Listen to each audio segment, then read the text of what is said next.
परम शांति। दादाजी, माँ, बापूजी और पूरे बेहद के परिवार को कोटि कोटि नमन। आज का विषय है 5 P's, that is possibilities, probabilities, perception, polarity और पोटेंशियल। इनको जोड़कर टाइमलाइन को समझना, अर्थात टाइमलाइन को समझने की कोशिश करना और बेहद के परम ज्ञान की चर्चा करना। आओ शुरुआत करते हैं। पॉसिबिलिटीज है हमारा फर्स्ट पी। मान लीजिए कि ये हमारे पृथ्वी की इंफॉर्मेशन फीड है। ये फीड पृथ्वी के ज्ञान की सारी पॉसिबिलिटीज को रिप्रेजेंट कर रही है। और मान लीजिए कि ये पृथ्वी के सारे जीवों को हर पल एक्सेसिबल है और अवेलेबल है। ये पॉसिबिलिटीज की इंफॉर्मेशन फीड आगे की चर्चा का बेस है। आओ देखते हैं हमारा सेकेंड पी क्या है। सेकेंड पी है प्रोबेबिलिटीज। इसको एक एग्जाम्पल से समझने की कोशिश करते हैं। मान लीजिए कि दुनिया के सारे जीवों को ज्ञान की अनेक पॉसिबिलिटीज की इंफॉर्मेशन फीड में से किसी स्पेसिफिक ज्ञान को चूज करने को कहा गया। एग्जाम्पल के लिए ऐसा मान लेते हैं कि बहुत ज्यादा मात्रा में लोगों ने नॉन स्पिरिचुअल ज्ञान को चूज किया, काफी कम मात्रा में लोगों ने अदर स्पिरिचुअल ज्ञान को चूज किया। ये अदर स्पिरिचुअल ज्ञान सनातन को छोड़कर बाकी का जो स्पिरिचुअल ज्ञान है पकड़ लेते हैं, उसको रिप्रेजेंट करता है। अब और बहुत ही कम ऐसे लोग थे जिन्होंने, ना के बराबर ही लोग समझ लो, जिन्होंने सनातन को चूज किया। अगर अब ये डेटा आपके पास हो और आपको ये पूछा जाए कि अब किसी नए इंसान को इन पॉसिबिलिटीज की फीड में से किसी ज्ञान को चूज करने को बोला जाए, तो बताइए वो क्या चूज करेगा? उसे क्या चूज करने का चांस है? अगर मैं गलत नहीं हूं तो शायद ज्यादातर जवाब यही होगा कि बहुत ज्यादा चांस है कि वो इंसान नॉन स्पिरिचुअल ज्ञान को चूज करेगा। अब यहां नोट करें कि हम चांस की बात कर रहे हैं, अर्थात एक एस्टिमेट की बात कर रहे हैं। यह जवाब इसलिए मिल सकता है क्योंकि नॉन स्पिरिचुअल जो ज्ञान है उसको चूज करने की प्रोबेबिलिटी, अर्थात चांस, अन्य पॉसिबिलिटीज को चूज करने की प्रोबेबिलिटीज से हाई देखी गई है। ये एक एग्जांपल है। अब इसी प्रकार से अदर स्पिरिचुअल ज्ञान की प्रोबेबिलिटी लो है और जो सनातन ज्ञान है उसे चूज करने की प्रोबेबिलिटी उससे भी लो है, माने वेरी लो है। अब 2 पॉइंट्स को आप नोट करिए। एक्चुअल में चॉइस मतलब किसी चीज को चूज करना, यह है फ्री विल। क्या चूज करना है, यह वो आत्मा का अपना फ्री विल है। हाउएवर, अगर मैं पहले जो पॉसिबिलिटीज की इंफॉर्मेशन फीड थी उसकी जगह ये इंफॉर्मेशन फीड जहां चॉइसेस ऑलरेडी डिस्प्लेड हैं, इनको आपके सामने रखूं और फिर आपको चूज करने बोलूं, तो ज्यादातर लोग नॉन स्पिरिचुअल जो ज्ञान है उसी को चूज करेंगे। इन शॉर्ट, ध्यान से सुनिए, इन शॉर्ट पॉपुलर व्यूज जो है उसने पॉसिबिलिटीज की choice, in the sense probabilities को इन्फ्लुएंस किया, और बहुत सटली हमने अपने फ्री विल से अपनी चॉइस को, पॉपुलर व्यू को इन्फ्लुएंस करने दिया। Again, please note that this is just an example to put forth a perspective. There can be many other viewpoints and we respect them all. अब आगे बढ़ते हैं third P की तरफ, वो तो और भी इंटरेस्टिंग होने वाला है। थर्ड पी है perception. Why we choose what we choose, or do we even choose? क्या हम सच में जानते हैं कि हम क्या और क्यों चूज कर रहे हैं? यहां पर हम the very act of knowing को क्वेश्चन कर रहे हैं। पॉसिबिलिटीज की प्रोबेबिलिटीज के बीच में कहीं परसेप्शन बहुत गहरा छुपा हुआ है। और मजे की बात तो यह है कि जैसे परसेप्शन प्रोबेबिलिटीज को बनाता है, ठीक उसी तरह प्रोबेबिलिटीज भी परसेप्शन को बनाने और बिगाड़ने की क्षमता रखते हैं।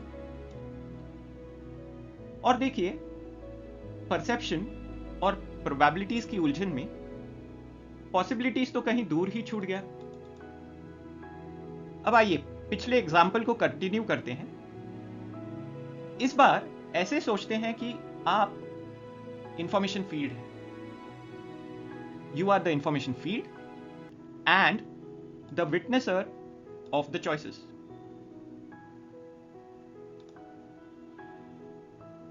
अब highly probable possibilities are perceived as the best possibilities and as the reality. Eventually they dominate the information field. जैसे कि हमारे एग्जाम्पल में नॉन स्पिरिचुअल ज्ञान था। चलो इसको टैग कर देते हैं एज नोन नोन। अब इंफॉर्मेशन फील्ड के नजरिए से देखते हैं। इंफॉर्मेशन फील्ड ये जानता है कि, या ये जानती है कि बहुत ही थोड़ी पॉसिबिलिटीज को बहुत ही ज्यादा लोग जानते हैं और परसीव ये करते हैं कि वो ऑलमोस्ट सब कुछ जानते हैं। अगला पॉइंट देखते हैं। जो अदर स्पिरिचुअल ज्ञान और सनातन ज्ञान हमारे एग्जाम्पल में लो या वेरी लो प्रोबेबिलिटीज पे था, उसके बारे में यह दिख के आता है कि low probable possibilities are perceived as rare possibilities and very low probable possibilities tend to gradually move out of the known information space. इसको हम टैग कर देते हैं एज नोन अननोन। ये थोड़ा कंफ्यूजिंग लगेगा, बट थोड़े समय में कंफ्यूजन दूर हो जाएगा। अब इंफॉर्मेशन फील्ड की नजर से इस चीज को देखते हैं। इंफॉर्मेशन फील्ड ये जानता है कि बहुत ज्यादा पॉसिबिलिटीज को बहुत ही थोड़े लोग जानते हैं और ज्यादातर परसीव ये करते हैं कि इन पॉसिबिलिटीज को जान के ज्यादा फायदा नहीं, या फिर इनको जानने की जरूरत ही नहीं। आगे बढ़ते हैं। जो तीसरा विषय था वो थी वो पॉसिबिलिटीज जिनको चूज ही नहीं किया गया। इनको जनरली ऐसा परसीव किया जाता है कि ये अनरियल है, माने समय के बीतते ही चांस है कि ये पॉसिबिलिटीज का एग्जिस्टेंस ही क्वेश्चनेबल हो जाए। इसको हम टैग कर देंगे एज अननोन नोन। अब इंफॉर्मेशन फील्ड की नजर से देखते हैं। इंफॉर्मेशन फील्ड ये जानता है कि बहुत ही ज्यादा संख्या में बहुत ही ज्यादा पॉसिबिलिटीज को कोई भी नहीं जानता, और इन पॉसिबिलिटीज का एग्जिस्टेंस, उनका अस्तित्व धोखे में है ना मजेदार बात। परसेप्शन के इस ट्रैप से इंफॉर्मेशन फील्ड, या ये कह लेते हैं कि the very act of knowing, जानना, ये डिस्टॉर्टेड है, डिस्टॉर्टेड हो जाता है। एक और पर्सपेक्टिव से इस परसेप्शन के ट्रैप को डिकोड करने की कोशिश करना चाहते हैं। चलो आगे बढ़ते हैं। यहां हम अपने कॉन्शियस और सबकॉन्शियस माइंड का एग्जाम्पल पकड़ सकते हैं, और इस एग्जाम्पल से परसेप्शन की चर्चा करेंगे। दादाजी कई बार कहते हैं कि यह मायावी दुनिया है, माया में नहीं फंसना। नोट करिए, इस एग्जाम्पल को पिछले एग्जाम्पल से कुछ पलों तक मिक्स ना करना, नहीं तो कंफ्यूजन हो जाएगा। अब आपके सामने जो चार्ट है उसमें 4 भाग हैं, 4 सेल्स हैं। हर एक सेल को समझने की कोशिश करते हैं। फर्स्ट सेल जो है, जिसको हमने टैग किया था नोन नोन। अब इसके लिए एक एग्जाम्पल को सोचिए। ब्रीदिंग, कॉन्शियस माइंड और सबकॉन्शियस माइंड का एग्जाम्पल के थ्रू हम अलग अलग 4 जो नोन अननोन और बाकी टर्म्स हैं, इनको समझने की कोशिश कर रहे हैं। तो अभी ब्रीदिंग क्या है? कॉन्शियस माइंड को पता है कि हम ब्रीथ कर रहे हैं, और हम एक्चुअल में ब्रीथ कर भी रहे हैं। तो जो कॉन्शियस माइंड का परसेप्शन है और जो एक्चुअल में हो रहा है, दोनों मीट हो रहे हैं। अब सेकेंड सेल पे देखते हैं।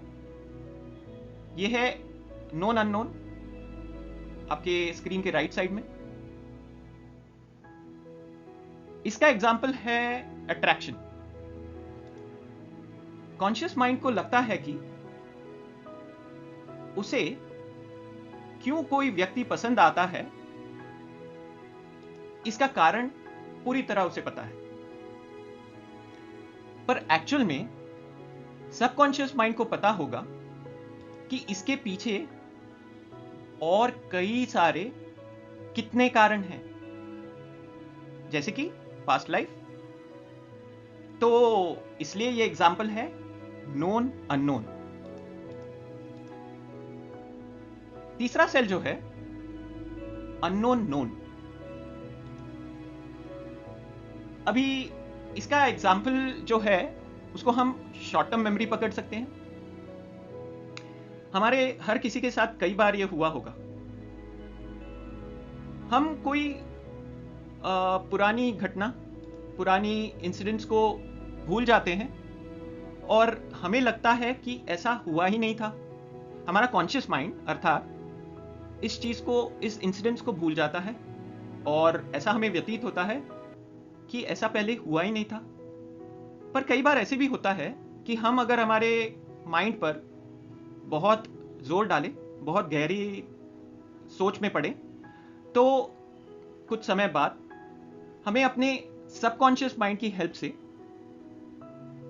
ऐसा प्रतीत होगा कि नहीं, शायद ये पहले हुआ था, एंड वो रिट्रीव हो जाएगा। तो ये एग्जाम्पल है अननोन नोन का।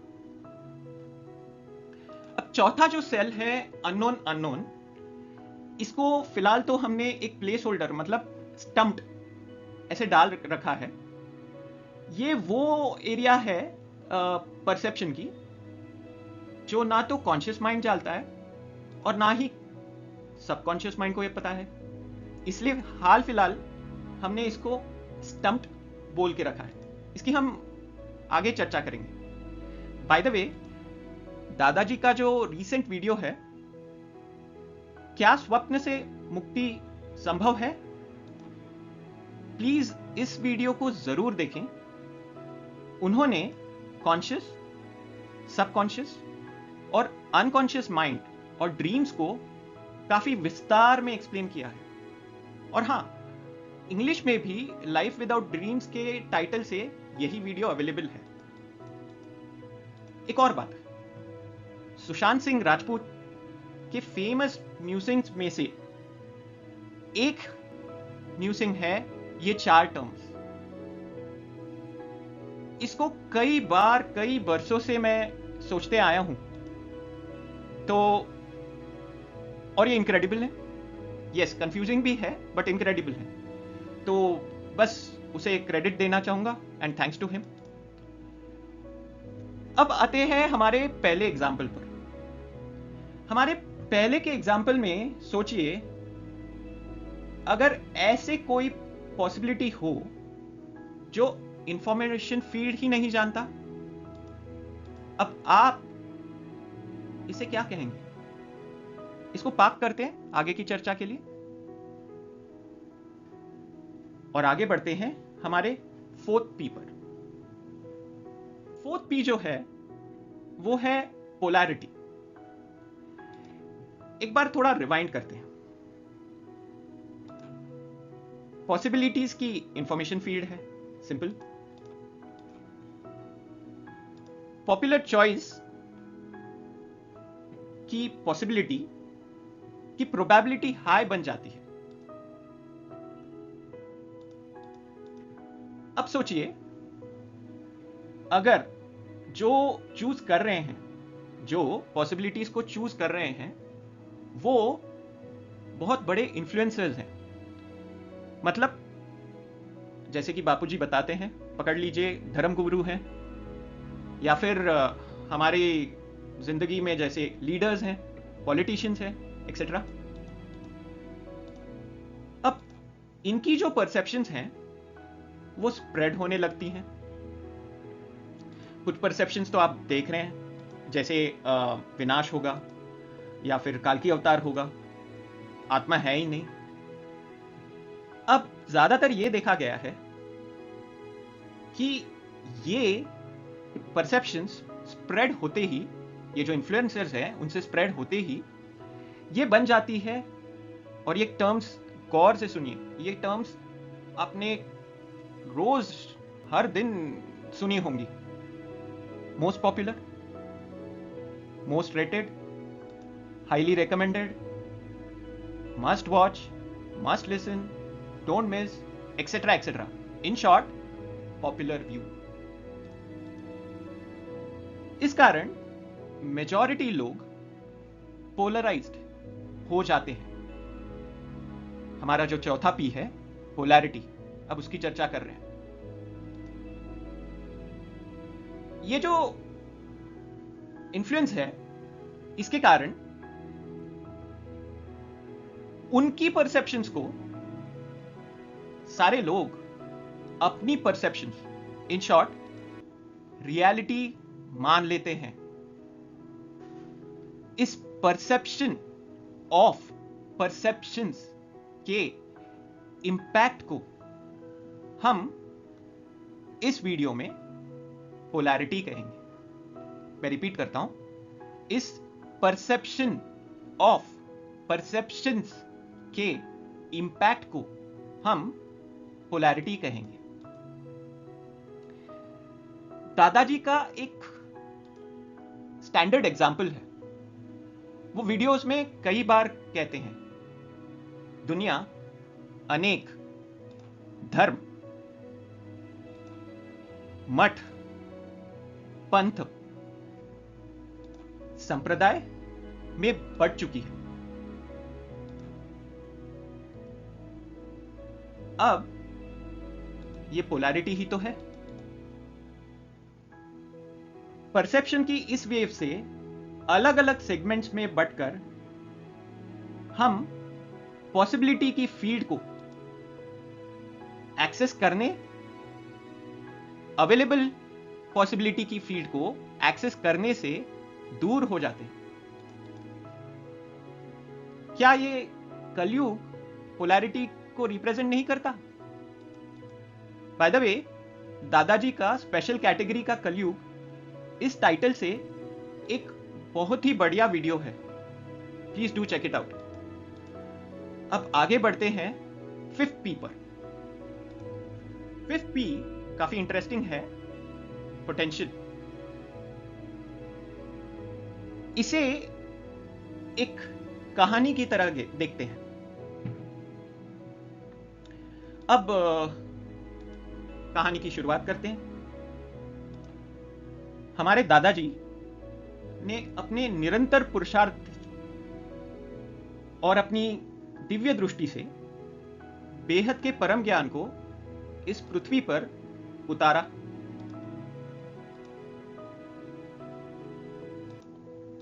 इस कारण पृथ्वी की जो इंफॉर्मेशन फील्ड है, उस इंफॉर्मेशन फील्ड में बेहद के परम ज्ञान की एक पॉसिबिलिटी क्रिएट हुई।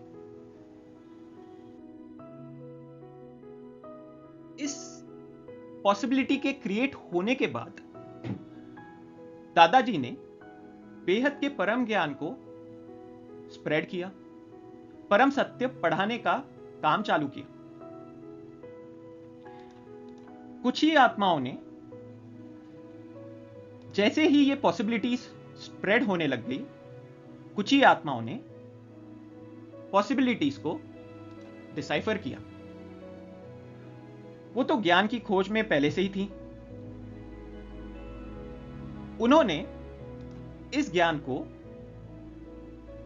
या फिर कहें ज्ञान के चुंबक को पहचान लिया, अर्थात पॉसिबिलिटी को आइडेंटिफाई किया और टटोलने लगे।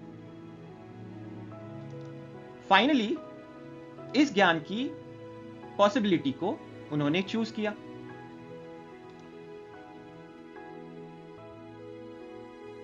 दादाजी और इन आत्माओं ने बेहद के परम ज्ञान और परम शांति के वाइब्रेशंस को और स्प्रेड किया। अब बात यह है कि और ज्यादा आत्माएं जुड़ रही हैं और सब मिलके परसीव्ड रियलिटी के, पोलैरिटी के जाले को बेहद के परम ज्ञान का प्रकाश डालकर धीरे धीरे हटा रही।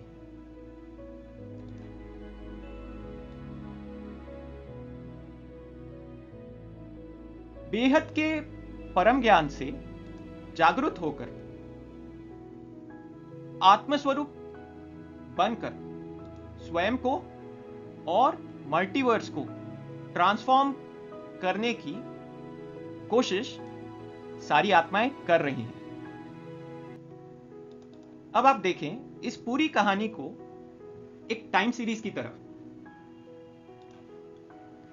बेहद का परम ज्ञान इस पृथ्वी, इस ब्रह्मांड में पहले कभी उतारा नहीं गया था। ये है वो अननोन जो हमने स्टंप बोला था कुछ टाइम पहले। ये इंफॉर्मेशन फील्ड की पॉसिबिलिटीज में दादाजी के आने से पहले था ही नहीं। बेहद के परम ज्ञान जो दादाजी ने उतारा, उसके उतारने के बाद ज्यादातर लोगों को यह पता ही नहीं था, इसलिए यह था अननोन नोन। फिर कुछ आत्माओं ने दादाजी ने जो ज्ञान को फैलाया उसे चूज किया। अब जिसकी नो प्रोबेबिलिटी थी, उस नो प्रोबेबिलिटी से वेरी लो प्रोबेबिलिटी में ये पॉसिबिलिटी चेंज हुई और ये नोन इंफॉर्मेशन स्पेस में आया। अब ग्रेजुअली ज्यादा से ज्यादा लोग, ज्यादा से ज्यादा आत्माएं इसे चूज कर रही हैं, और मेरा अनुमान है बहुत ही तेजी से ये नोन नोन बन जाएगा। जब ये नोन नोन हो जाएगा तब हमें ऐसे लगता है कि परसेप्शन की कोई गुंजाइश ही नहीं होगी, माया का खेल ही नहीं, क्योंकि यह परम सत्य है। पोटेंशियल की तो बात ही नहीं की ना हमने। आओ देखते हैं ट्रू पोटेंशियल को। आत्मा की पोटेंशियल अर्थात सोल की पावर को बेहद के परम ज्ञान में हम कला कहते हैं।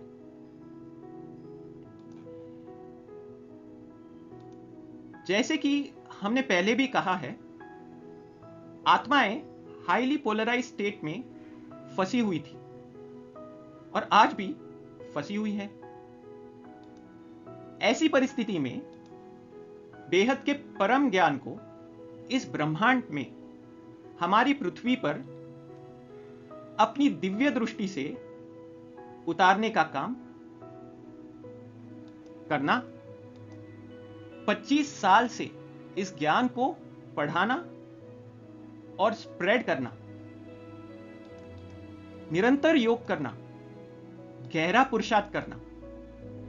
अब सोचिए, ऐसा सामर्थ्य, ऐसा अल्टीमेट पोटेंशियल जरूर किसी इनफाइनाइट पावर की आत्मा में ही होना संभव है।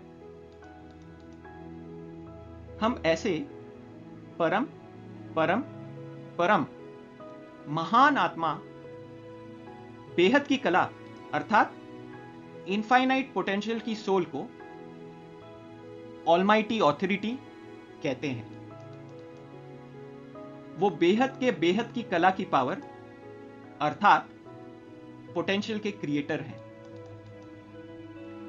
बेहद का परम ज्ञान एक मध्य धारा है, एक फैब्रिक है जो मल्टीपोलैरिटी और परसीव्ड रियलिटी को दूर कर इस दुनिया को जोड़ रहा है। इसीलिए शायद दादाजी कहते हैं, ज्ञान है पहचान। सवाल यह है, पहचान किसकी? स्वयं की और परम परम परम परम पिता परमात्मा की। अब बात करते हैं बेहद की आत्माओं की।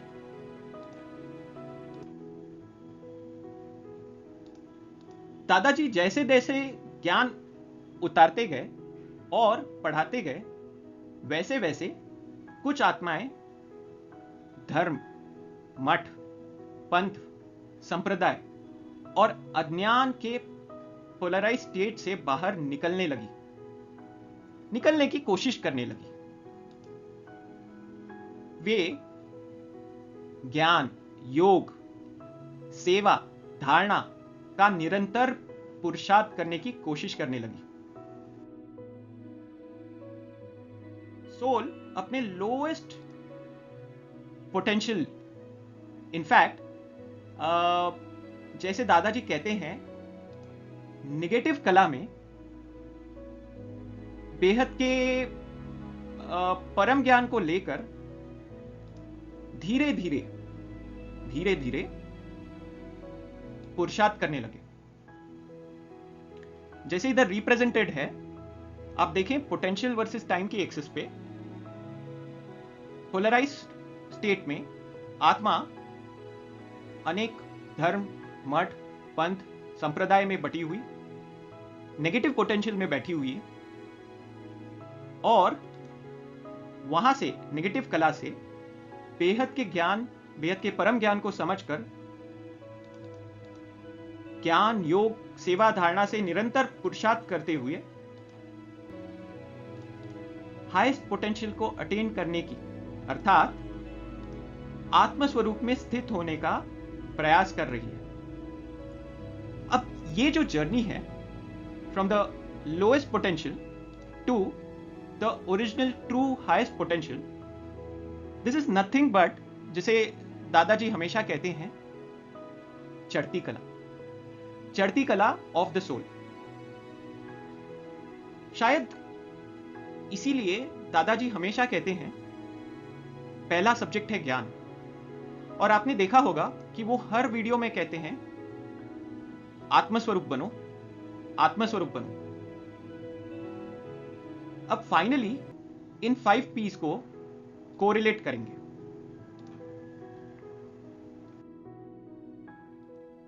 सवाल यह है कि 5 P's का टाइमलाइन से क्या रिलेशन है। अब ये मेरा अनुमान है कि जैसे ही दादाजी ने बेहद के परम ज्ञान को उतारा और स्प्रेड करना चालू किया, वैसे ही महाविश्व परिवर्तन की पॉसिबिलिटी शायद तभी ही एस्टैब्लिश हो गई। We can call it was set in stone. अब जैसे हम एक्सपीरियंस करते हैं और जैसे दादाजी बताते हैं, वैसे आत्मज्ञान लेकर आत्माएं माया के जाल से निकलने का प्रयास कर सकती हैं या निकलने का प्रयास कर रही हैं। निरंतर पुरुषार्थ करने का प्रयास करती हैं और होता यह है कि माया के जाल से पुरुषार्थ के प्रयास करने की स्थिति में कई बार फिर से माया में फंस जाती है। अब इस चढ़ती और उतरती कला, दैट इज सोल पावर के या पोटेंशियल के फ्लक्चुएशन से आत्मा हलचल में आती है। कई बार इसका रेफरेंस वाणी में भी आपने सुना होगा। इसी सोल के हलचल के कारण सोल पोटेंशियल जो है फ्लक्चुएट होता होगा और शायद कलेक्टिव पोटेंशियल या कलेक्टिव पावर पर भी इसका असर पड़ता होगा। मेरा अनुमान है कि यह एक बड़ी वजह होगी जिससे अप्रोच को रिफाइनिंग और चेंजिंग करना पड़ता होगा, जो दादाजी कई बार बताते हैं। जैसे जैसे आत्माएं हलचल से दूर होकर निरंतर पुरुषार्थ कर परम शांति की वाइब्रेशंस स्प्रेड करेंगी और ऑलमाइटी ऑथोरिटी से पावर लेकर अपने हाईएस्ट पोटेंशियल को अचीव करेंगी, वैसे वैसे जैसे दादाजी बताते हैं, वो आत्माएं आत्मस्वरूप की अनुभूति करेंगी। अब ये सोल्स का ट्रू पोटेंशियल है और इस पकड़ लीजिए ऐसी सोल्स की ट्रू पोटेंशियल का क्रिटिकल मास, या फिर डिवाइन लैंग्वेज में ये कहेंगे कि क्रिटिकल डिवाइन लाइट महाविश्व परिवर्तन को ड्राइव करेगा। अब समरी में फर्स्ट P था पॉसिबिलिटीज, अर्थात बेहद के परम ज्ञान की भाषा में कोरिलेशन या फिर एनालॉजी के स्तर पर हम बेहद के परम ज्ञान को ही, जो एक्चुअली समूचे इंफॉर्मेशन फील्ड की पॉसिबिलिटीज का फैब्रिक है, उसी को पॉसिबिलिटीज कह सकते हैं। सेकेंड P प्रोबेबिलिटीज, ये है free will, power to choose. Third P perception, ये है माया का जाल। फोर्थ P पोलैरिटी, ये है माया के जाल का impact, the degree of impact और द डिग्री ऑफ माया, या फिर अज्ञान का लेवल। एक एग्जाम्पल कलयुग का लिया था हमने। और जो फिफ्थ पी है वो है पोटेंशियल। ये है कला, सोल की ट्रू पावर, जिससे ज्ञान की पॉसिबिलिटी को पहचान कर, चूज करके, परसेप्शंस और पोलैरिटी में ना फंसते हुए, स्वयं परिवर्तन करते हुए महाविश्व के परिवर्तन को अचीव करने की बेस्ट टाइमलाइन पर हम कन्वर्ज हो सकते हैं। तो ये थी 5 पीस और टाइमलाइन की कहानी इस आत्मा की जुबानी। चलो जल्द से जल्द सब बन जाते हैं बेहद के परम ज्ञानी, फिर परम आनंद की यात्रा तो तय करनी है रूहानी। सभी का धन्यवाद, जल्द ही लौटेंगे। आओ महसूस करें ज्ञान के महासागर की गहराई। आओ महसूस करें ज्ञान के महासागर की गहराई। माया की दूर हट रही है परछाई, माया की दूर हट रही है परछाई। परिवर्तन की हर तरफ, परिवर्तन की हर तरफ बज रही है शहनाई, परिवर्तन की हर तरफ बज रही है शहनाई। ये तो बेहद के खोज है मेरे भाई, ये तो बेहद की खोज है मेरे भाई। धन्यवाद।